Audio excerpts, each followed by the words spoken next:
नमक का दरोगा, मुंशी प्रेमचंद की एक कहानी।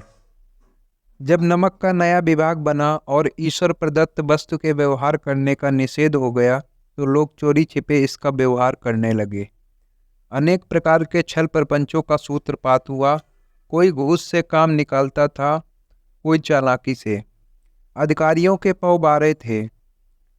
पटवारीगिरी का सर्वसम्मानित पद छोड़ छोड़कर लोग इस विभाग की बरकंदाजी करते थे। इसके दरोगा पद के लिए तो वकीलों का भी जी ललचाता था। ये वह समय था जब अंग्रेजी शिक्षा और ईसाई मत को लोग एक ही वस्तु समझते थे।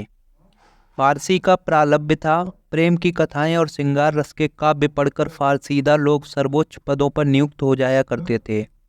मुंशी बंशीधर भी जुलेखा की विरह कथा समाप्त करके मजनू और फरहाद के प्रेम वृतांत को नल और नील की लड़ाई और अमेरिका के आविष्कार से अधिक महत्व की बातें समझते हुए रोजगार की खोज में निकले।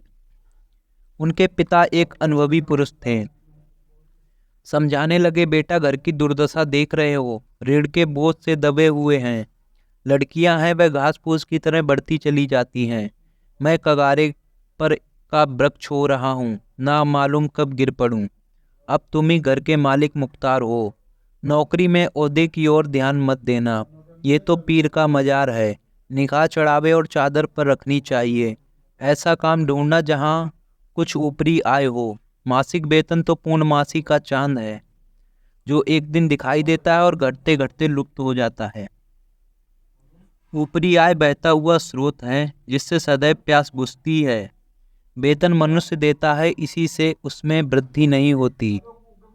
ऊपरी आमदनी ईश्वर देता है, इसी से उसकी बरकत होती है। तुम स्वयं विद्वान हो, तुम्हें क्या समझाऊं। इस विषय में विवेक की बड़ी आवश्यकता है।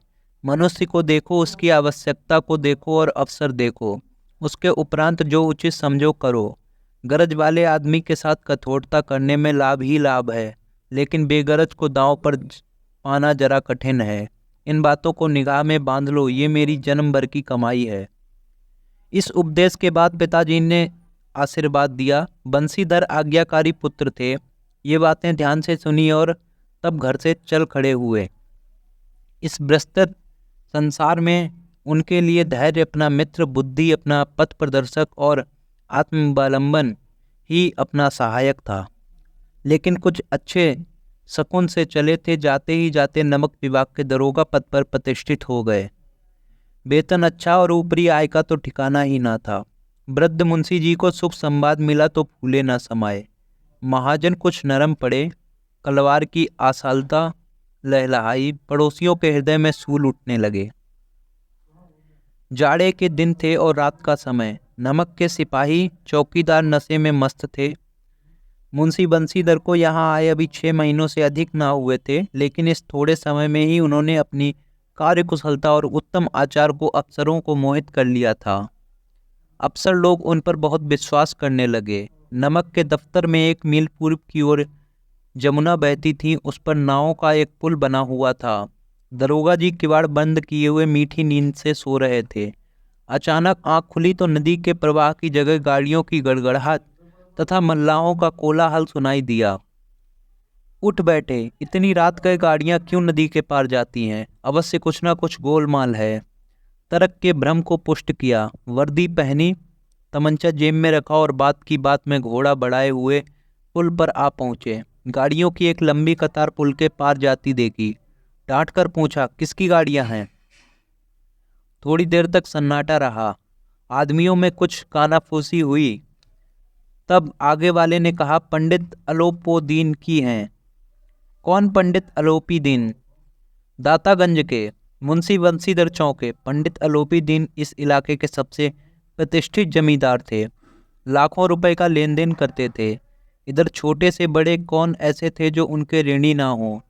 व्यापार भी बड़ा लंबा चौड़ा था। बड़े चलते पुर्जे आदमी थे।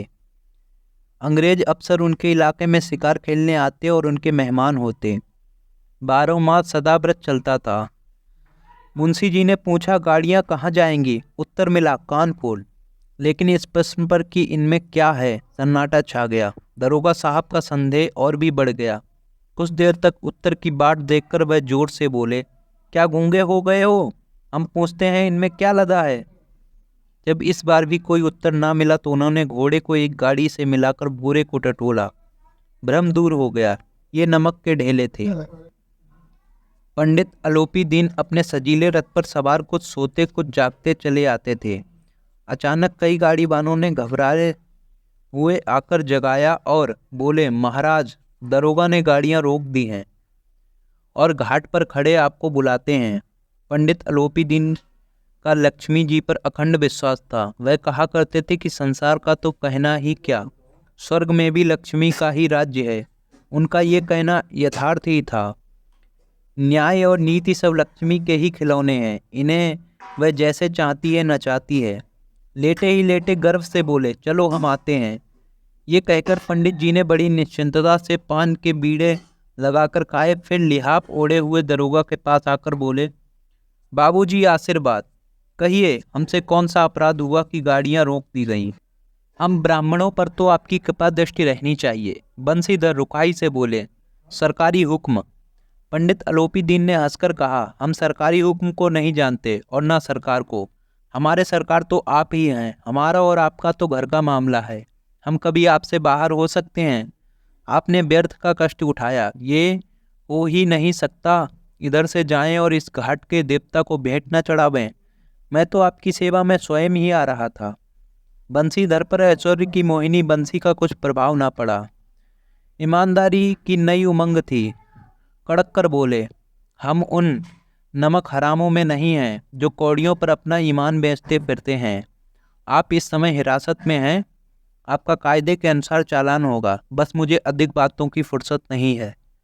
जमादार बदलू सिंह, तुम इन्हें हिरासत में ले जाओ, मैं हुक्म देता हूँ। पंडित अलोपी दीन स्तंभित हो गए। गाड़ी वानों में हलचल मच गई। पंडित जी के जीवन में कदाचित ये पहला ही अवसर था कि पंडित को ऐसी कठोर बातें सुननी पड़ी। बदलू सिंह आगे बढ़ा, किंतु रोप के मारे ये साहस ना हुआ कि उनका हाथ पकड़ सके। पंडित जी ने धर्म को धन का ऐसा निरादर करते कभी ना देखा था। विचार किया, ये अभी उद्दंड लड़का है, माया मोह के जाल में अभी नहीं पड़ा, अल्लड़ है, झिझकता है। बहुत दीन भाव से बोले, बाबू साहब ऐसा ना कीजिए, हम मिट जाएंगे, इज्जत धूल में मिल जाएगी। हमारा अपमान करने से आपके हाथ क्या आएगा? हम किसी तरह आपसे बाहर थोड़ी ही हैं। बंसीधर ने कठोर स्वर में कहा, हम ऐसी बातें नहीं सुनना चाहते। अलोपी दीन ने जिस सहारे को चट्टान समझ रखा था वह पैरों के नीचे खिसकता हुआ मालूम हुआ। स्वाभिमान और धन ऐश्वर्य को कड़ी चोट लगी, किंतु अभी तक धन की सांख्यिकी शक्ति का पूरा आभास था। अपने मुख्तार से बोले, लाला जी, 1000 के नोट बाबू साहब की भेंट करो। आप इस समय भूखे सिंह को हो रहे हैं। बंसीधर ने गर्म होकर कहा, 1000 नहीं, 1,00,000 भी मुझे सच्चे मार्ग से नहीं हटा सकते। धर्म की इस बुद्धिहीन दृढ़ता और देव दुर्लभ त्याग पर मन बहुत झुंझलाया। अब दोनों शक्तियां में संग्राम होने लगा। धन में उछल उछलकर आक्रमण करने शुरू किए। 1 से 5, 5 से 10, 10 से 15 और 15 से 20,000 तक नौबत पहुंची। किंतु धर्म अलौकिक वीरता के साथ इस बहुसंख्यक सेना के सम्मुख अकेला पर्वत की भांति अटल अविचलित खड़ा था। अलोपी दीन निराश होकर बोले, अब इससे अधिक मेरा साहस नहीं है, आगे आपको अधिकार है। बंसीधर ने अपने जमादार को ललकारा। बदलू सिंह मन में दरोगा जी को गालियां देता हुआ पंडित अलोपी दीन की ओर बढ़ा। पंडित जी घबराकर 2-3 कदम पीछे हट गए। अत्यंत दीनता से बोले, बाबू साहब, ईश्वर के लिए मुझ पर दया कीजिए, मैं 25,000 पर निपटारा करने को तैयार हूँ। असंभव बात है, 30,000 पर किसी तरह भी संभव नहीं। क्या 40,000 पर भी नहीं? 40,000 नहीं, 40 लाख पर भी असंभव है। बदलू सिंह, इस आदमी को अभी हिरासत में ले लो। अब मैं एक शब्द भी नहीं सुनना चाहता। धर्म ने धन को पैरों तले कुचल डाला। अलोपी दीन ने एक हष्ट पुष्ट मनुष्य को हथकड़ियां लिए हुए अपनी तरफ आते देखा। चारों ओर निराश और कातर दृश्य से देखने लगे। इसके बाद मूर्छित होकर गिर पड़े। दुनिया सोती थी पर दुनिया की जीभ जागती थी। सवेरे देखिए तो बालक वृद्ध सबके मुंह से यही बात सुनाई देती थी। जिसे देखिए वे पंडित जी के इस व्यवहार पर टीका टिप्पणी कर रहा था। निंदा की बौछारें हो रही थी, मानो संसार से अब पापी का पाप कट गया। पानी को दूध के नाम से बेचने वाला ग्वाला, कल्पित रोजाना मचे भरने वाले अधिकारी वर्ग, रेल में बिना टिकट सफर करने वाले बाबू लोग, जाली दस्तावेज बनाने वाले सेठ और साहूकार ये सब के सब देवताओं की भांति गर्दनें चला रहे थे। जब दूसरे दिन पंडित अलोपीदीन अभियुक्त होकर कांस्टेबलों के साथ हाथ में हथकड़ियां, हृदय में ग्लानि और क्षोभ भरे लज्जा से गर्दन झुकाए अदालत की तरफ चले तो सारे शहर में हलचल मच गई। मेलों में कदाचित आंखें इतनी व्यग्र न होती होंगी, भीड़ के मारे छत और दीवार में कोई भेद न रहा। किंतु अदालत में पहुंचने की देर थी। पंडित अलोपीदीन इस अगाध वन के सिंह थे। अधिकारी वर्ग उनके भक्त थे, अमले उनके सेवक, वकील मुख्तार उनके आज्ञापालक और अर्दली, चपरासी तथा चौकीदार तो उनके बिना मोल के गुलाम थे। उन्हें देखते ही लोग चारों तरफ से दौड़े। सभी लोग विस्मित हो रहे थे, इसलिए नहीं कि अलोपीदीन ने क्यों ये कर्म किया, बल्कि इसलिए कि ये कानून के पंजे में कैसे आए।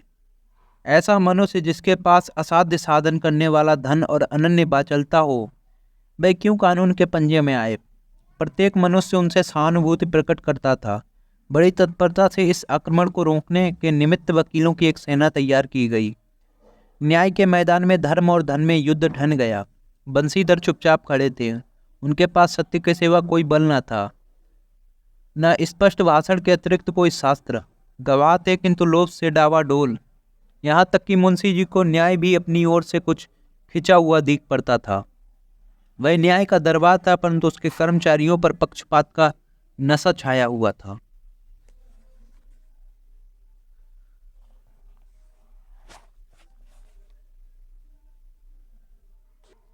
किंतु पक्षपात और न्याय का क्या मेल। जहाँ पक्षपात हो वहाँ न्याय की कल्पना भी नहीं की जा सकती। मुकदमा शीघ्र ही समाप्त हो गया। डिप्टी मजिस्ट्रेट ने अपनी तजवीज में लिखा, पंडित अलोपीदीन के विरुद्ध किए गए प्रमाण निर्मूल और भ्रमात्मक हैं। वह एक बड़े बाहरी आदमी हैं। ये बात कल्पना के बाहर है कि उन्होंने थोड़े लाभ के लिए ऐसा दुस्साहस किया हो। यद्यपि नमक के दरोगा मुंशी बंसीधर का अधिक दोष नहीं, लेकिन ये बड़े खेद की बात है कि उसकी उद्दंडता और विचारहीनता के कारण एक भले मानुष को कष्ट झेलना पड़ा। हम प्रसन्न हैं कि वह अपने काम से सजग है और सचेत रहता है, किंतु नमक से मुकदमे की बड़ी हुई नमक हलाली ने उसके विवेक और बुद्धि को भ्रष्ट कर दिया। भविष्य में उसे होशियार रहना चाहिए। वकीलों ने यह फैसला सुना और उछल पड़े। पंडित अलोपीदीन मुस्कुराते हुए बाहर निकले। स्वजन बंधुओं ने रुपयों की लूट की। उदारता और सागर उमड़ पड़ा। उसकी लहरों ने अदालत की नींव तक हिला दी। जब बंसीधर बाहर निकले तो चारों ओर से उनके ऊपर व्यंग बाणों की वर्षा होने लगी। चपरासियों ने झुक झुक कर सलाम किए, किंतु इस समय एक कटु वाक्य, एक संकेत उनकी गर्वाग्नि को प्रज्वलित कर रहा था। कदाचित इस मुकदमे में सफल होकर वह इस तरह अकड़ते हुए न चलते। आज उन्हें संसार का एक खेदजनक विचित्र अनुभव हुआ। न्याय और विद्वता, लंबी चौड़ी उपाधियां, बड़ी बड़ी दाढ़ियां और ढीले चोंगे एक भी सच्चे आदर के पात्र नहीं हैं। बंसीधर ने धन से बैर मोल लिया था। उसका मूल्य चुकाना अनिवार्य था। कठिनता से एक सप्ताह बीता होगा कि मुअत्तली का परवाना आ पहुंचा। कार्यपरायणता का दंड मिला। बेचारे भग्न हृदय शोक और खेद से व्यथित घर को चले। बूढ़े मुंशी जी तो पहले से ही कुड़बुड़ा रहे थे कि चलते चलते इस लड़के को समझाया था, लेकिन इसने एक ना सुनी। सब मनमानी करता है। हम तो कलवार और कसाई के तगादे सहे। बुढ़ाई भगत बनकर बैठे और वहां बस वही सूखी तनख्वाह। हमने भी तो नौकरी की है और कोई ओहदेदार नहीं थे, लेकिन काम किया, दिल खोल कर किया और आप ईमानदार बनने चले हैं। घर में चाहे अंधेरा और मस्जिद में अवश्य दिया जलाएंगे। खेद ऐसी समझ पर पढ़ना लिखना सब अकारत गया। इसके थोड़े ही दिनों बाद जब मुंशी बंसीधर इस दुर्वस्था में घर पहुंचे और बूढ़े पिताजी ने समाचार सुना तो सिर पीट लिया। बोले, जी चाहता है कि तुम्हारा और अपना सिर फोड़ लूं। बहुत देर तक पछता कर हाथ मलते रहे। क्रोध में कुछ कठोर बातें भी कही और यदि बंसीधर वहां से न टल जाते तो अवश्य ही ये क्रोध विकट रूप धारण करता। वृद्ध माता को भी दुख हुआ। जगन्नाथ और रामेश्वर यात्रा की कामनाएं मिट्टी में मिल गईं। पत्नी ने तो कई दिन तक सीधे मुंह से बात भी नहीं की। इस प्रकार एक सप्ताह बीत गया। संध्या का समय था। बूढ़े मुंशी जी बैठे राम नाम की माला जप रहे थे। इसी समय उनके द्वार पर सजा हुआ रथ आकर रुका। हरे और गुलाबी पर्दे, पछाइये बैलों की जोड़ी, उनके गर्दन में नीले धागे, सींगे पीतल से जड़ी हुई। कई नौकर लाठियां कंधों पर रखे साथ थे। मुंशी जी ने आगवानी को दौड़े देखा तो पंडित अलोपीदीन है। झुककर दंडवत की और लल्लो चप्पू की बातें करने लगे। हमारा भाग्य उदय हुआ जो आपके चरण इस द्वार पर आए। आप हमारे पूज्य देवता हैं, आपको कौन सा मुंह दिखावे। मुंह में तो कालिक लगी हुई है, किंतु क्या करें, लड़का अभागा कपूत है, नहीं तो आपसे क्यों मुंह छिपाना पड़ता। ईश्वर ने संतान चाहे रखे पर ऐसी संतान ना दे। अलोपी दीन ने कहा, नहीं भाई साहब, ऐसा ना कहिए। मुंशी जी ने चकित होकर कहा, ऐसी संतान को और क्या कहूँ। अलोपी दीन ने वात्सल्यपूर्ण स्वर में कहा, कुल तिलक और पुरखों की कीर्ति उज्जवल करने वाले संसार में ऐसे कितने धर्मपरायण मनुष्य हैं जो धर्म पर अपना सब कुछ अर्पण कर सके। पंडित अलोपी दीन ने बंसीधर से कहा, दरोगा जी, इसे खुशामद ना समझिए। खुशामद करने के लिए मुझे इतना कष्ट उठाने की जरूरत ना थी। उस रात को आपने अपने अधिकार बल से मुझे अपनी हिरासत में लिया था, किंतु आज मैं स्वेच्छा से आपकी हिरासत में आया हूँ। मैंने हजारों रईस और अमीर देखे, हजारों उच्च पदाधिकारियों से काम पड़ा, किंतु मुझे परास्त किया तो आपने। मैंने सबको अपना और अपने धन का गुलाम बनाकर छोड़ दिया। मुझे आज्ञा दीजिए कि आपसे कुछ विनय करूं। बंसीधर ने अलोपी दीन को आते देखा तो उठकर सत्कार किया, किंतु स्वाभिमान सहित। समझ गए कि ये महाशय मुझे लज्जित करने और जलाने आए हैं। क्षमा प्रार्थना की चेष्टा नहीं की, वरन उन्हें अपने पिता की ये ठकुर सुहाती की बात असह्य सी प्रतीत हुई। पर पंडित जी की बातें सुनी तो मन के मैल मिट गया। पंडित जी की ओर उड़ती हुई दृष्टि से देखा, सद्भाव झलक रहा था। गर्भ ने लज्जा के सामने सिर झुका दिया। शर्माते हुए बोले, ये आपकी उदारता है जो ऐसा कहते हैं। मुझसे जो कुछ अभिनय हुई है उसे क्षमा कीजिए। मैं धर्म की बेड़ी में जकड़ा हुआ था, नहीं तो वैसे मैं आपका दास हूँ। जो आज्ञा होगी वह मेरे लिए सिर माथे पर। अलोपी दीन ने विनीत भाव से कहा, नहीं, तट पर आपने मेरी प्रार्थना नहीं स्वीकार की थी, किंतु आज स्वीकार करनी पड़ेगी। बंसीधर बोले, मैं किस योग्य हूँ, किंतु जो कुछ सेवा मुझसे हो सकती थी उसमें त्रुटि ना होगी। अलोपी दीन ने एक स्टाम्प लगा हुआ पत्र निकाला और उसे बंसीधर के सामने रखकर बोले, इस पद को स्वीकार कीजिए और अपने हस्ताक्षर कर दीजिए। मैं ब्राह्मण हूँ, जब तक यह सवाल पूरा ना कीजिएगा द्वार से ना हटूंगा। मुंशी बंसीधर ने उस कागज को पढ़ा तो कृतज्ञता से आंखों में आंसू भर आए। पंडित अलोपी दीन ने उनको अपनी सारी जायदाद का स्थायी मैनेजर नियत किया था। 6,000 वार्षिक वेतन के अतिरिक्त रोजाना खर्च, अलग सवारी के लिए घोड़ा, रहने को बंगला, नौकर चाकर मुफ्त। कंपित में स्वर में बोले, पंडित जी, मुझमें इतनी सामर्थ्य नहीं कि आपकी उदारता की प्रशंसा कर सकूं, किंतु ऐसे उच्च पद के लिए मैं योग्य नहीं हूं। अलोपी दीन ने हंसकर बोले, मुझे इस समय एक अयोग्य मनुष्य की जरूरत है। बंसीधर ने गंभीर भाव में कहा, यूँ मैं आपका दास हूँ, आप मुझे कीर्तिवान सज्जन पुरुष की सेवा करना मेरे लिए सौभाग्य की बात है, किंतु मुझमें ना विद्या है, ना बुद्धि है, ना वह स्वभाव जो इन त्रुटियों की पूर्ति कर देता है। ऐसे महान कार्य के लिए एक बड़े मर्मज्ञ अनुभवी मनुष्य की जरूरत है। अलोपी दीन ने कमलदान से कलम निकाली और उसे बंसीधर के हाथ में देकर बोले, ना मुझे विद्वता की चाह है, ना अनुभव की, ना मर्मज्ञता की, ना कार्यकुशलता की। इन गुणों के महत्व का परिचय खूब पा चुका हूँ। अब सौभाग्य और सुअवसर ने मुझे वह मोती दे दिया है जिसके सामने योग्यता और विद्वता की चमक फीकी पड़ जाती है। ये कलम लीजिए, अधिक सोच विचार न कीजिए, दस्तखत कर दीजिए। परमात्मा से यही प्रार्थना है कि वह आपको सदैव वही नदी किनारे वाला बैर मुरब्बत और दंड कठोर परंतु धर्मनिष्ठ दरोगा बनाए रखे। बंसीधर की आंखें डबडबा आईं। हृदय के संकुचित पात्र में इतना एहसान न समा सका।